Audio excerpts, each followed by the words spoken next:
My wife had trouble getting pregnant, so we decided to try IVF. To my surprise, before the embryo synthesis, I caught her swapping my sperm with that of her first love. Later, when she thought she was giving birth to her and her old flames child ready to have him recognized as family, I laughed inside. She had no idea that I had already swapped the sperm back. In fact, I even replaced her egg with that of my ex-girlfriend after returning from an overseas inspection of a medical cooperation project. My son Charles and I came home to find a crowd of rarely seen distant relatives gathered at our house. It was such a big scene that one might think we were holding a family tree assembly. The most eye-catching among them was Ethan, sitting in the center of the sofa with red-rimmed eyes, while Victoria, my fun-loving wife who frequents bars and clubs, was nestled against him, softly comforting him. I raised an eyebrow, set my suitcase aside, and asked, "Victoria, what special occasion is today that brings such a lively crowd?" Charles, following behind me, crossed his arms coldly and stared at Ethan with disdain, already sensing this man's identity. My mother-in-law sat in the main seat, looking displeased and hesitant to speak. Before Victoria could respond, Ethan walked toward Charles with tears in his eyes and exclaimed, "My dear son, I am your real father." Charles stepped aside without hesitation, his face filled with disgust as if Ethan were something filthy. He backed away and said coldly, "My father's name is Sincere." I held Charles's hand, giving him a reassuring look, then raised my fist and punched Ethan in the face. The dull thud of my punch echoed in the living room as I said coldly, "Don't claim kinship falsely." Victoria immediately stood up, tenderly helping Ethan up while shouting at me, "Sincere, have you gone mad? How dare you hit Ethan?" She raised her hand to slap me, but Charles quickly stepped forward and slapped her instead, saying through gritted teeth, "How dare you hit my dad?" Charles's voice was low but carried undeniable authority. Victoria froze in shock, both angry and upset. She raised her hand again to strike Charles, but Ethan pulled her back, pretending to dissuade her. "Victoria, don't hit him. He's our son," he said, wearing a fake fatherly demeanor that made me want to vomit.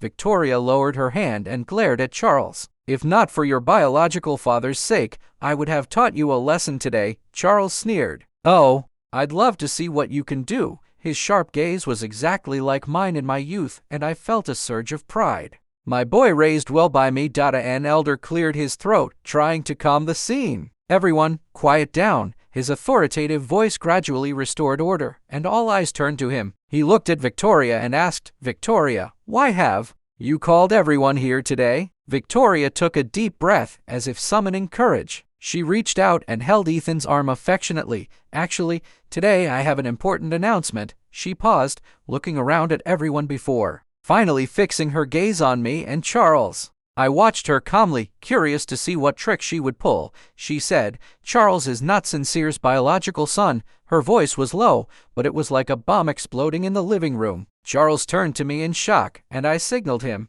to stay calm. The relatives around us whispered excitedly, like sharks smelling blood. She continued, "Years ago, when we did IVF, the doctor said Sincere's sperm was of poor quality. To spare his feelings, I swapped it with Ethan's." She cast a malicious glance at me, hoping to see me lose control. But I remained composed. Forced to continue her act, she said, "Today, I've gathered everyone to witness Charles acknowledging his biological father." The room erupted with chatter, some saying that if Charles wasn't my son, he must acknowledge his real father, and that it was time for me to step down from the Liu family's businesses. I inwardly sneered at these relatives, who had long been marginalized from the company's management and were now eager to see me ousted. Charles tightened his grip on my hand. I said firmly, "Charles will always be my son." Ethan, looking helpless, sighed. "Sincere, how long will you deceive yourself? Charles is indeed my son." Over the years, watching Victoria treat Charles like a puppet, I couldn't help but feel a deep satisfaction. She thought she was tricking me, but little did she know she had been raising someone else's child for over 20 years. Victoria sneered, "You're just being stubborn. Charles may have been with you all these years, but his biological father is Ethan. You're dreaming." I replied calmly, with a hint of provocation. "If you don't believe me, let's do a paternity test," Victoria said. "I also want a divorce. I've had enough of being your lapdog for 25 years. I've been more than kind to you." When she mentioned divorce, a hint of joy flashed across her face. Clearly, She had been thinking about it for a long time. She dared to say she had been kind to me for 25 years while we lived in separate rooms. I raised our child alone, and she spent her time gallivanting with Ethan. I fought in the business world to uphold the Liu family's name while she partied with rich kids, but she was wrong about one thing. I didn't marry her out of love. I married her to gain the status of the L family's son-in-law and control over the L group. Now that the L group was firmly under my control, Victoria had no more use to me. Divorce is fine with me, I said with a shrug. But there's no need for a paternity test. I'm certain Charles is my son. Charles looked at me with determination. Dad, I believe you. Victoria and Ethan panicked. She said, Charles, don't you believe your mother? Charles ignored her and stayed close to me. At that moment, a boy who looked like a college student burst in. He walked straight to Charles, calling out excitedly, Brother. Everyone was stunned. It was one thing to have another father show up, but now there was another brother. Looking at the boy, who resembled Ethan, I had a hunch this must be Victoria and Ethan's illegitimate child. They had hidden it well. No wonder Victoria's frequent absences during pregnancy had gone unnoticed. My mother-in-law, sitting at the head of the table, asked, Victoria, what's going on? The atmosphere in the living room froze again. The boy, with red-rimmed eyes, looked like he was about to cry. Brother, my name is Gabriel. I've always known about you, he stammered, his voice trembling. He glanced at me fearfully, then quickly lowered his head as if afraid I would scold him. My dad often talks about you, saying how excellent and handsome you are. Ethan put on a pained expression. Charles, my dear son, I've missed you so much all these years. Gabriel has always wanted to meet you. We've often secretly watched you. Gabriel nodded eagerly. Really, brother, I even went to your school just to be closer to you. He took out a stack of photos from his pocket and handed them to Charles. These are your photos. I took them secretly. Charles flipped through the photos, seeing himself in various moments wearing a graduation gown, looking tired after basketball practice, and passionately debating with classmates. A chill ran down his spine, realizing there had been a creepy guy stalking and photographing him all these years. Victoria wasn't idle either. She walked over to my mother-in-law, pointed at Gabriel, and said solemnly, Mom, this is your grandson. Everyone is here to witness this. Please acknowledge him. Victoria was clever. She knew that after my father-in-law's death, my mother-in-law held the real power in the Liu family. By inviting all the relatives, she was clearly hoping to pressure my mother-in-law into accepting Gabriel. Victoria was certain that if my mother-in-law agreed, I would have no choice but to comply. After all, she'd observed my filial piety toward my mother-in-law over the past 25 years.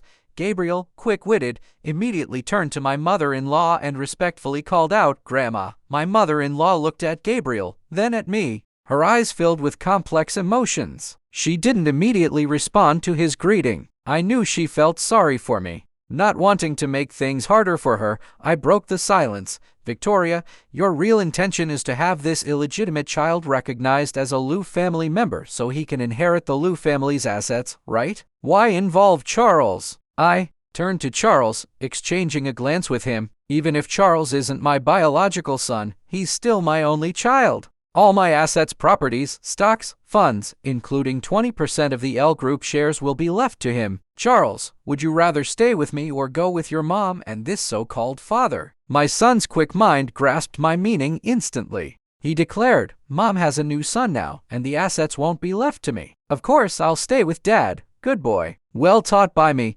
Stating my purpose in reverse, I saw Ethan's eyes light up at the mention of all my assets going to Charles, shining brighter than a 1,000-watt bulb. He knew my assets were substantial, a significant amount of gold, silver, and real estate, not to mention the 20% L Group shares, a veritable gold mine. Greed, naked greed, was written all over his face. He leaned toward Victoria and whispered. When the old man passed away, he divided his 60% of the group shares into 4 parts, 20% to Sincere, 20% to the old lady, 10% to Charles, and you only got 10%. If Sincere transfers his shares to Charles and we later coax Charles into giving us his shares, you'll have 40%. Right now, we need to make Sincere give up his shares and assets, leave him with nothing, and bring Charles to our side. After some thought, Victoria agreed with Ethan and started presenting herself as a loving mother to Charles. She said, Charles, your brother can fend for himself and won't fight you for the assets. I'm willing to give you everything. She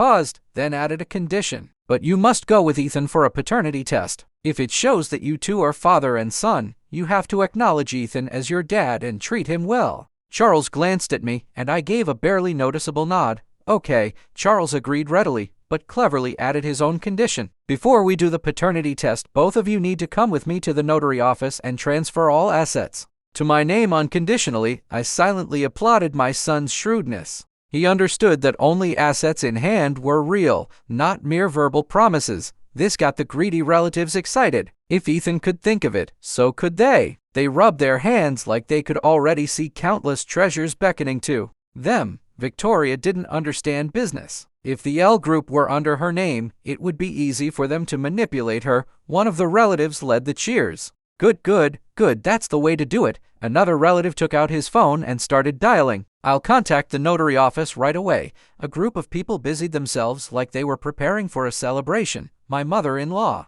concerned, tried to stop me. Good child, reconsider the asset transfer. I smiled and shook my head, reassuring her. Mom, don't worry. I have my reasons. Knowing my capabilities, she didn't try to persuade me further. With their help, all assets under Victoria's and my name were transferred to Charles except for a living allowance of $50,000. In the notary office, Victoria and Ethan looked lovingly at Charles, envisioning a future where he led the L group to greatness. Their smiles were bright as they dreamed. During the notarization, I said casually, Ethan, don't you claim to love Charles? Shouldn't you show it? I eyed his hypocritical face. I've spent millions raising your son these past 20+ years. I'm not asking for compensation, just give the money to Charles. After all, I love him the most. Charles seized the opportunity. Uncle Ethan, you've been with my mom for over 20 years. You must have saved millions, right? Since we're at the notary, why not show your sincerity?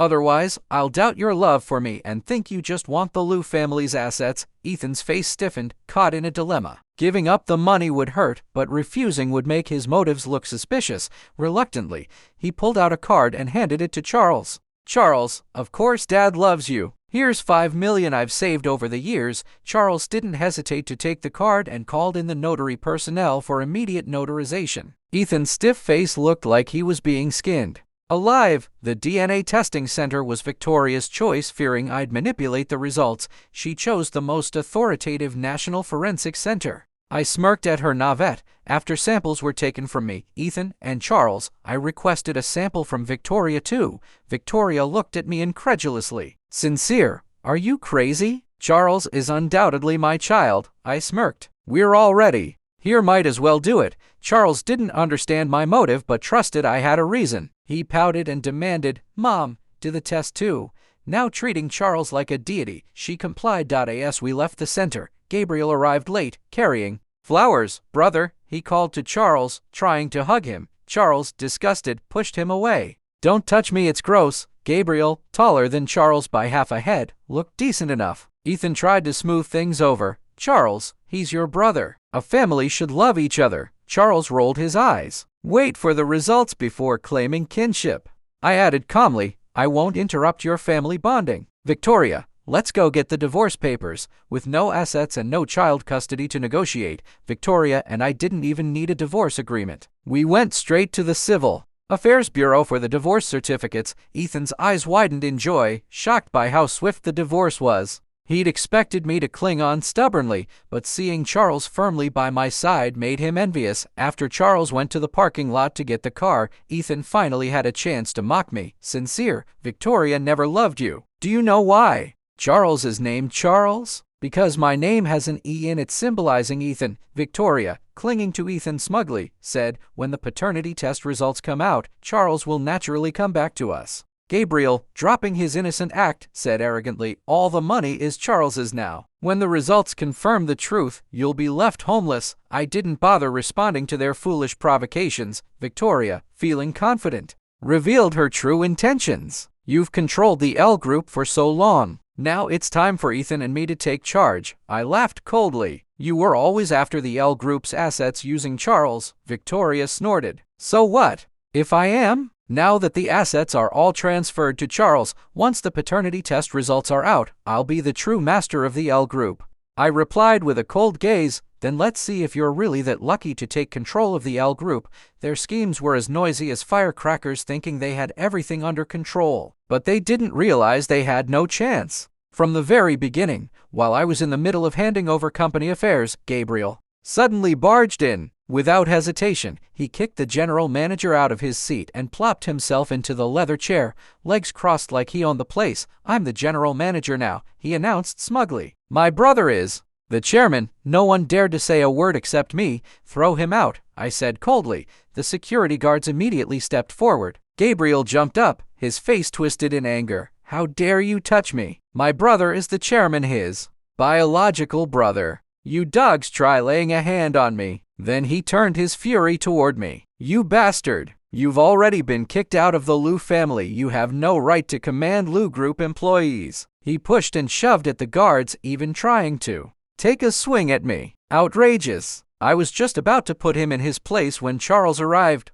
"What's going on?" he asked in an icy tone. Gabriel instantly dropped his arrogance and switched to pitiful mode. "Brother, you're here just in time. This bastard told the guards to throw me out." Charles stared him down, his voice even colder. "This is a company, not a place for you to cause trouble, and I'm not your brother." Before Gabriel could react, another voice chimed in. "Charles, how can you talk to your brother like that? Ethan had arrived too. Your family. You need your brother to help you manage company affairs. Without family support, others will just bully you," Charles sneered. "Throw them both out." Seeing that soft words weren't working, Ethan tried to turn forceful. "I'm Victoria's husband, your biological father. This group belongs to me too." I let out a short, cold laugh. "Throw them out, and make sure they don't dirty the company on the way." The guards, finally realizing who was truly in charge, grabbed the pair and dragged them away. Ethan was still shouting over his shoulder, "Sincere,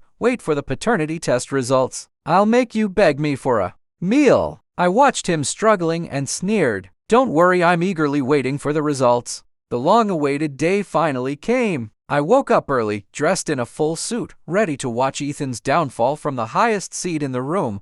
Victoria had invited nearly all the relatives to the forensic center, everyone except my mother-in-law. Clearly, she was hoping to humiliate me in front of as many people as possible before the results were revealed. I asked her with a smirk, "This is the forensic center you chose, right? You won't dispute the results?" She lifted her chin high, confidence in every word. "Of course not. I always keep my word." I almost laughed out loud. So naive. She wouldn't believe the truth until it slapped her in the face. When the technician arrived with the results, Ethan began his little performance. Wrapping an arm around Victoria's shoulders, he said solemnly, "Victoria, once the results are out, our family can finally be reunited." Then he shot me a provocative glance. I ignored him and turned toward Charles, who stood there calm and indifferent. That seemed to frustrate Ethan, so he shifted his tactic. From now on, he told Charles, "I'm your father. If you need anything, just tell Dad." He took out a small box and held it out. "Here, a watch I bought for you, a gift to celebrate recognizing me. Do you like it?" Charles didn't even glance at it. "No need," he replied coldly. Ethan's smile froze. Victoria jumped in, trying to smooth things over. "Charles, your father means well. I don't need his goodwill." Charles cut her off. "I have only one father, and that's Sincere." Warmth surged in my chest. "My son always loyal to me." Just then, the technician returned with 3 DNA reports. Ethan, Victoria, and Gabriel instantly perked up, eyes locked on the documents. Like hungry wolves, they were practically drooling, certain they were about to see my ruin and claim their glory. The technician opened the envelope. Ethan's breathing quickened. Victoria's hands trembled with excitement. Her face flushed. "Charles," she whispered, "we can finally be a family again." She looked at me as if I were already finished. Ethan's body shook with anticipation. "Charles, Dad finally proved himself." "Brother," Gabriel chimed in eagerly, "once we're back at Liu Group, make me general manager. I'm your real brother, only I can truly help you."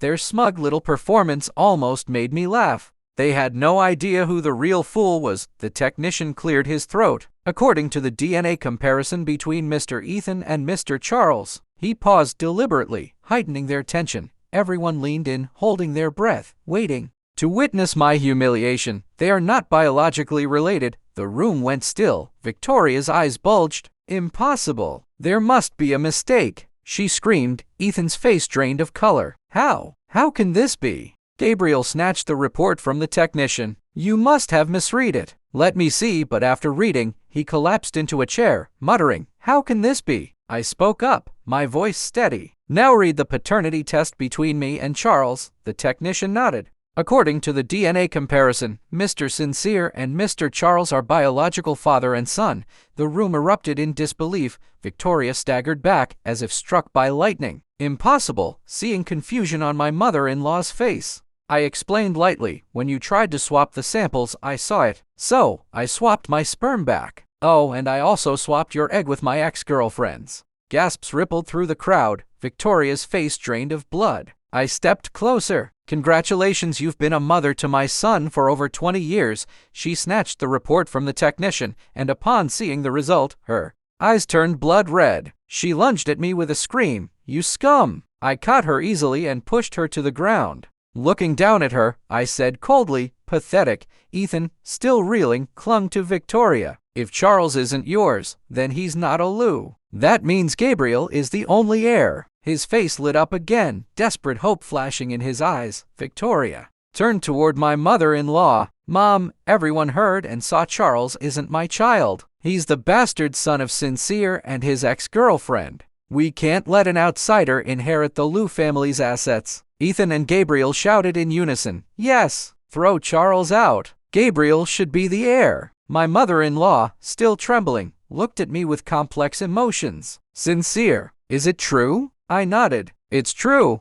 Victoria, unsatisfied, pressed harder. Mom, you have to announce Gabriel as the heir. My mother-in-law's voice turned calm, dangerously calm. Do you even know who Sincere's ex-girlfriend is? Who cares? Charles isn't our child. Victoria shot back. She, my mother-in-law said slowly, is your sister, Serafina, my biological daughter. Which means Charles is still a Lou, and the rightful heir. Her words hit like a bomb. In our family tradition, she continued, the legitimate eldest child inherits the business. Nowadays, it's the legitimate child of the original wife. Only if there's no direct descendant does it pass to others. Remember your place, Victoria. Victoria's face went pale. My father-in-law had only brought Victoria into the family after Serafina's accident left her in a coma. Since then, Victoria had been scheming for power but failed time and again. I don't believe Charles is Serafina's child. She shouted desperately. Why should we trust Sincere's word? I sneered and pulled out another report. This is Charles's paternity test with Serafina. If you still don't believe it, she's in the nursing home right now. We can arrange a state-level DNA test. The crowd murmured their agreement, many nodding that Charles was indeed the rightful heir. Ethan and Gabriel were dumbstruck, their plans crumbling in front of them. Relatives began filing out, whispering among themselves. Victoria lingered, glaring at me with a calculating look. Then, swallowing her pride, she stepped closer. Sincere, I know you love me, she said softly. You just hate that I go to clubs and bars, that I'm close to other men, right? I promise I won't contact Ethan again. Please, let me stay in the Lou family, Victoria begged.